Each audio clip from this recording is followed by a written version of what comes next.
Fable story called Hard Cheese, retold and illustrated by Helen Ward. There once was a crow sitting on a tree, holding a large, fresh cheese in its beak, and feeling very pleased with himself. In fact, he was so pleased that he was just sitting there on his branch, enjoying all-round scene of well-being and smugness that the cheese was giving him when a fox wandered into the story. A story that had begun when a freshly made cheese was left too close to an open window and the crow had stolen it, and would end, thought the fox confidently, with the cheese safely in his mouth. Another opportunity for trickery and lunch, thought the fox. So the fox sat under the tree and looked up at the crow until at last the crow looked down uneasily at the fox.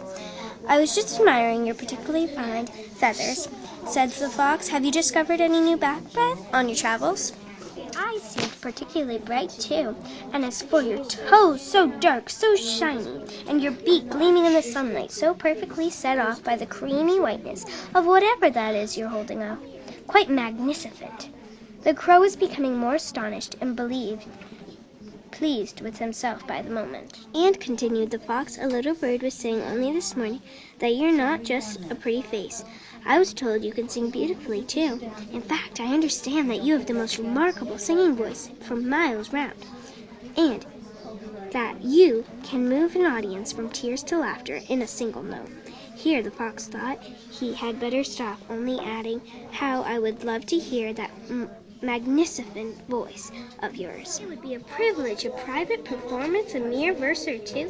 The crow was so overwhelmed with flattery he felt helpless urged to sing. He opened his beak, caw, caw, as he went, unsweetly and tunelessly as only a crow can. At the first note the cheese fell, bouncing from branch to branch, to plummet into the fox's wide-open waiting jaws. And that's where the story the fox had predicted. The lesson is, beware of false and flattery.